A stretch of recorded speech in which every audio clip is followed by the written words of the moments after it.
as young as younger than your age, I looked at business that way. It was like creating something.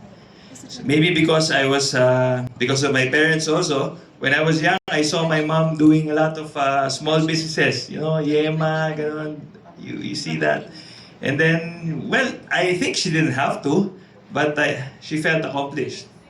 When I was younger, I was tagging along with my dad. I remember him telling me, you know, when you look around, try to see it try to be very observant and see what they need, what they have. So since then, I had that. By the way, my dad is there. Dad. So maybe that small thing started everything. So ever since I moved on, I always see things that way. They need this, you know, this is easy because it's available there and he doesn't know it. I can sell it to him or something like that. So I did a lot of things. When I was at Ateneo, I remember after we had CAT. Do you still have that now? Okay, maybe you will again soon because of China. I'm just speaking. I'm just joking. So after that tiring afternoon na mainit, everybody would line up to the canteen and buy bottled water. Sabi si Nikki, bottled water, no? And then they always ran out, no? So yeah, so it's because they had a very small bodega. Okay, so there were a lot of water companies who can supply them with water, but nobody can deliver every day. And I go to school every day. So fast forward, I supplied the mineral water of Ateneo for many years when I was there. I didn't even have a car. I was riding on carpool. So you just imagine I had to talk to the driver of the carpool. I'm gonna load 10 boxes of water every day. And everybody in the carpool got ice cream from McDonald's every day. So anyway, so that was it. No? So I moved to Cagayan de Oro in 2000. Cagayan de Oro, who's been to Cagayan de Oro? Okay, Bukidnon. Alright? So it's not like Manila. Okay, it's not like Manila. I grew up in Manila, but now I've spent more of my life in Bukidnon. So I went there, and then I went into farming. Okay, the whole time when I went to Cagayan de Oro, just so you know, now, why did you go to Cagayan de Oro? I played golf for my school in Ateneo, and then in Bukidnon it was free. Okay? And I wanted to become a golf professional. So after I graduated, I went there because people there play golf every day and work. Okay? So I went there, and then after a while, my dad wanted me to go back and work because the Ateneo puts you in different companies. But I wanted to stay there, so I worked in a corporate. I worked with Ford, Cagayan de Oro, you know, that Ford car. Okay? So the whole time I was working, I was also in business. All right? So just like the earlier speaker, you know, she said so many things that I can really relate to. What? You're gonna go to farming? You grew up in Manila. You're not an agriculturist. You don't have land. There were more things against what I wanted to do. Okay? But I did. Okay? So maybe I was just as stubborn as she is. But really, it was, when you want, in business, if you want to do something, if you really want to do it, you really make it happen. Okay, you really make it happen. Maybe for some, maybe they need it. For some, we just really want to. Okay, so that was like year 2000, and it's been 25 years. Somewhere along the way, I was successful in many farming activities, but I failed in more. Okay, I went into more things na pumalpak than okay. So Mirabueno Farm, our farm produces 3 major products. Our number one, is it there? Okay, anyway, our number one product is sunflowers. Okay, have you seen sunflowers? The one, yeah, there. Okay, so sunflowers. We produce sunflowers every day. a little over 1,000 blooms every day, 365 days in a year, and we supply nationwide. Okay? So you can't also produce like too many because you can't eat it. Okay? And then medyo mahal din. Okay? So that's one of our main products. We're right now the biggest single sunflower farm in the country. Okay? Next. Another product we have is that we're known for is coffee. Is that coffee? This is the sunflower. This is how a sunflower field looks like. So it doesn't look like the ones you see in Instagram, but that's the real thing. Okay. So these sunflowers don't produce oil. They're just really for your, I don't know, girlfriend or something, or your mom. Okay. So this is coffee. In 2019, we won in a competition of roasted beans in Milan, and just a few months before the pandemic, and we're very proud to have achieved that. And this story, there's a long story behind this, but I only have 30 minutes, so let's go to the next product. Okay, and then another is beef. We produce beef, we fatten them, and then we turn them into steaks. Okay, so these are tomahawk steaks. So this is in a meat cutting facility inside the farm. It's a cold room. I know I'm supposed to wear a hairnet there. Okay, so what's the in the few minutes that we have here? Okay, I just like to share, no. Walang business na na madali. Alam mo yan, walang business na madali. Like, even before I entered farming in Mindanao, I already had a lot of major red flags, you know. I'm not an agriculturist. I did not grow up in a family who's been into farming. But you know, all these things, if you want to make it happen, you solve one by one. Okay? That's just example lang. I didn't have land. So what did I do? Any ideas? Rent. Okay? First, you rent one or 2 hectares and all that. So, yun, pwede. You know, it's so cheap to rent farm in agricultural countries. In agricultural provinces. Like, when I started, it was like 4,000 pesos for a hectare a year. Okay? You can roll over that property and not reach it. 4,000. Now, it's more expensive. Okay? Number 2, I didn't have experience. Just as Nikki, I went to the internet. Okay? But during that time, hindi pa masyado malakas yung signal. So, this is what you do. If you consult, you ask. Okay? That's so free. You will be amazed that the most successful and achieved people, if they don't know anything, they don't know something, they ask. Okay? Now, we're so lucky we have the internet. Super lucky we have the internet. We don't even have to type what it is to ask ano yun. You just have to take a picture and put it in Google. It tells you so many things. Okay? Have you seen an encyclopedia? I did. Okay. So, di ba? They don't know what's an encyclopedia.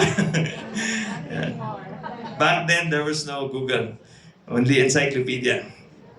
And then, labor. A while ago, we were talking about labor challenges. You know, in farming, who has a farm or been to a farm or okay? So yeah. So you know, yung sa farm, it's a lot of hard work. It's a lot of labor. You see the land, every time you plant, you need to take out the previous crop, you move it around. So labor is a challenge in farming.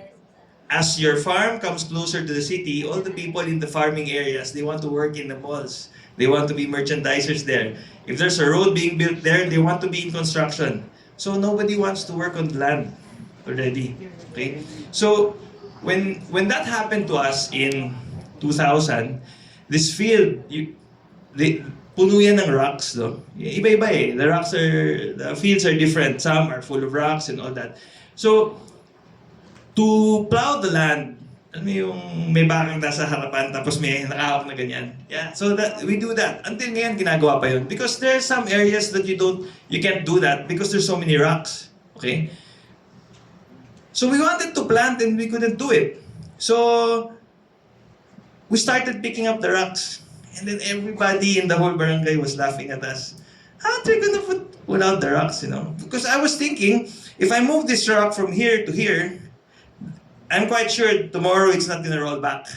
So if I keep on putting that aside, so fast forward right now, in our area, our farm is the only farm that you can use a tractor to plow.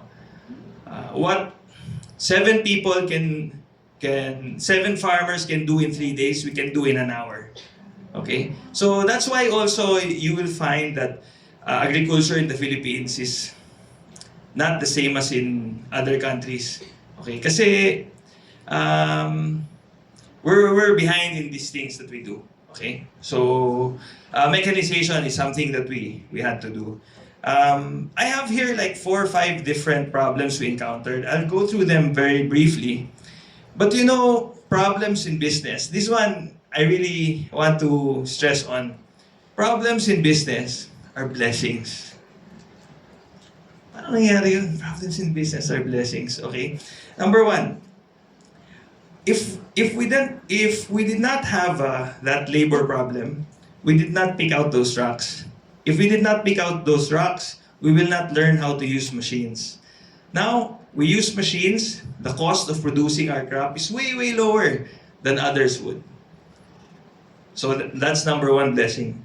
Number 2, before, we used to do, you know, you have to spray your crops with fertilizers, also some with pesticides, di ba? And then if you're operating a small garden, that's okay. If you're operating 31 hectares and you need to spray, you need like all of us here to be holding backpacks to spray. If we did not have problems with manpower, we did not look into drone spraying. Have you seen that? Drones are like this big, but there are drones that are like, that can fill up this stage carrying 50 liters of water, and you fly it up there and spray. Okay, so what you can do in 10 hours, you can finish with less than an hour with that drone spray.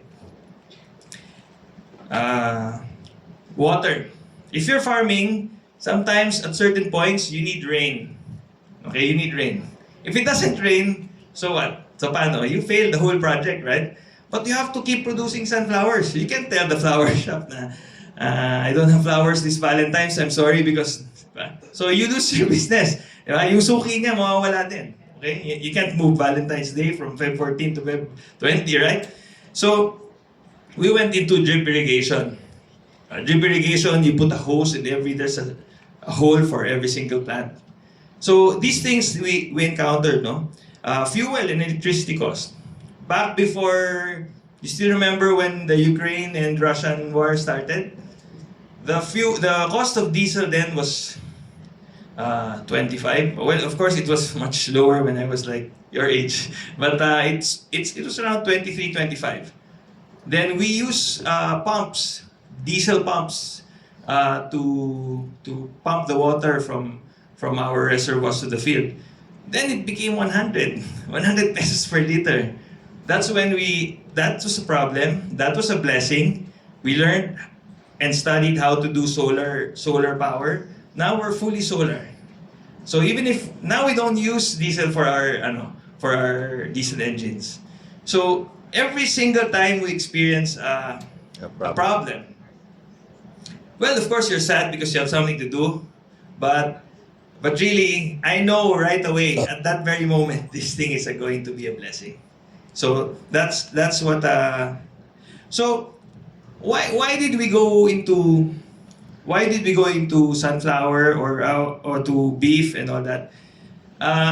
It's also because of problems. Example, you plant sunflowers. When I plant sunflower today, after I harvest it, I cannot plant sunflower again.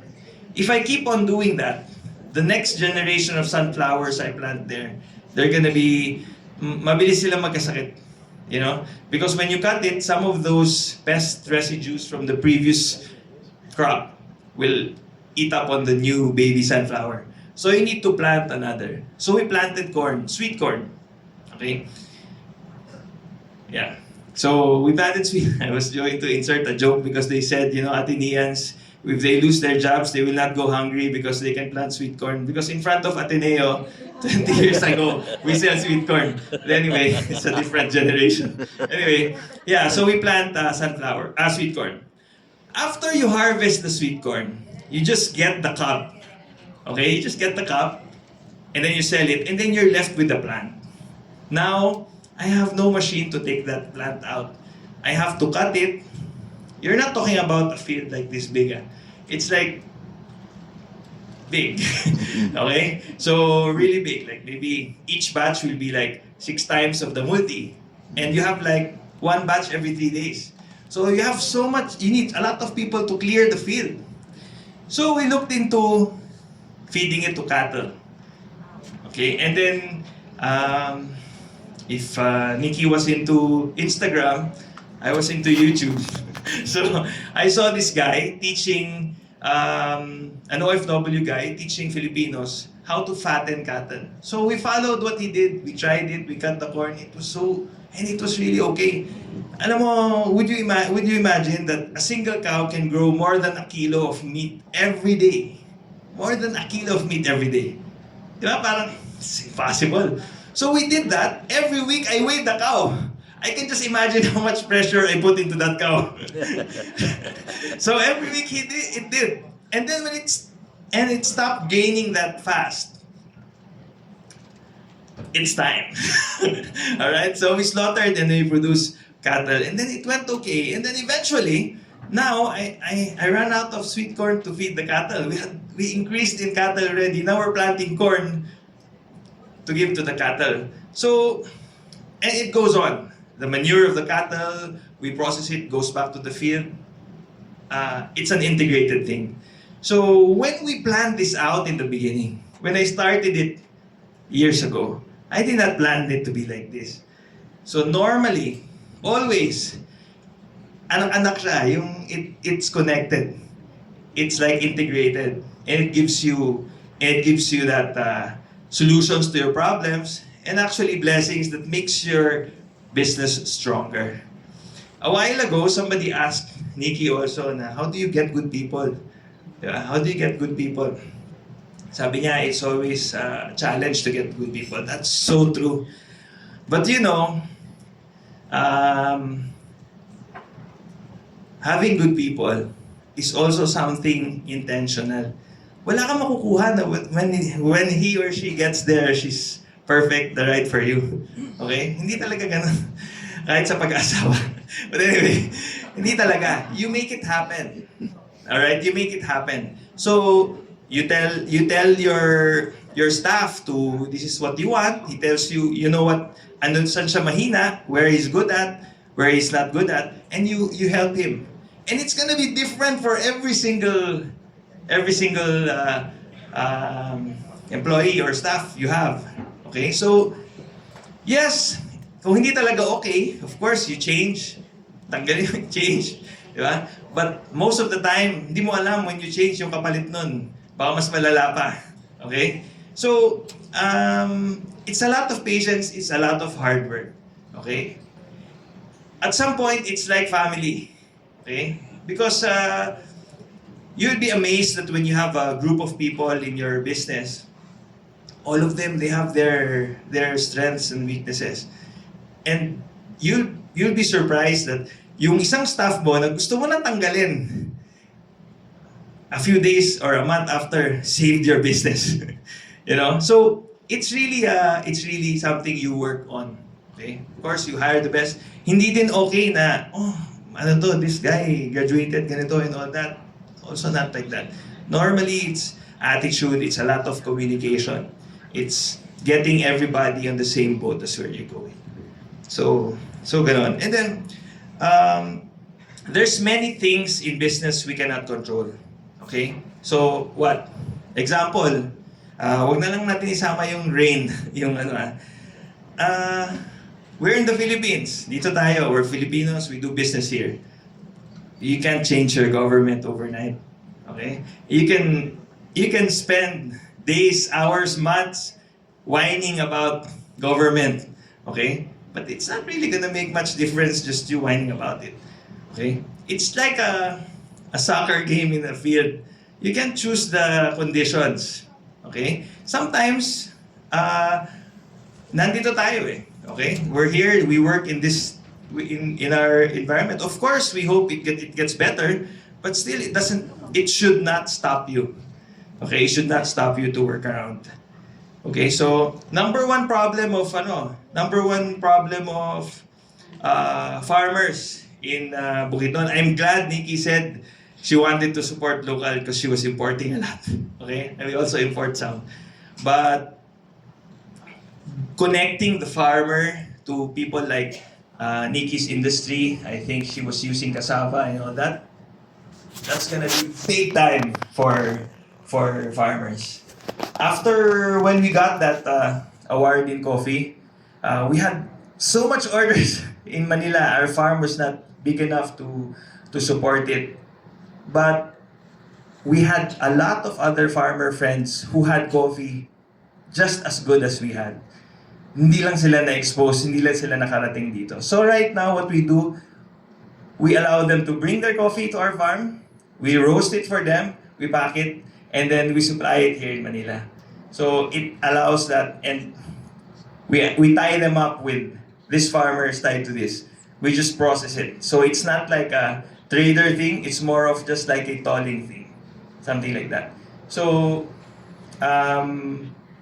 yeah, so always when I meet people, they ask me, Mon, okay ba yung okay ba yung, ano ba yung okay na i-business? Or, do you know of business I can buy? You know, parang wala kasing ganun eh. Like for example, when I was coming over, the hackathon group gave me a very generous intro. And then my friend was reading it and she was telling me, "Oh, Mon, you've gone a long way. You've gone a long way. You had all of this already."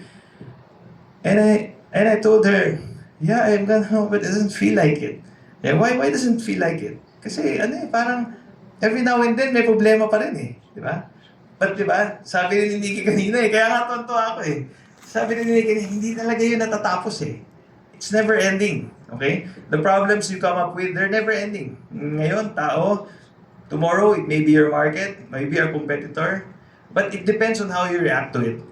So, problems in business are always blessings. It depends on you, on how you approach it. Okay, so I'm an advocate of farming and I'm an advocate of doing business while working. It might not work for you all the time, but since the time I started working, I've been working tuloy-tuloy. Right now, I'm the general manager of a livestock company in Bukidnon. Dun sa mga nasa Bukidnon, yung mga kilala yung mall namin sa Cagayan, yung Ororama. We also manage that. It's like Gaisano. Yeah. So, all the time when you want to do something, expect really a lot of hurdles. And then when you go through it, minsan kasi parang pinagsama-sama mo yung lahat ng problema para bang it's like a monster in front of you, di ba? So you just chop up the monster and beat it one by one. It's that's an old cliche, you chop it up, but really that's true. When you have so many things you have to do, so many problems, you just bring out a piece of paper and just write one by one, and then you kill the monster one by one. That's just it. Okay, so that ends my presentation. I think I went over the 30 minutes very much. Pero, yeah, so if you want later outside, let's continue talking. Yeah. So I hope some of you also going to farming.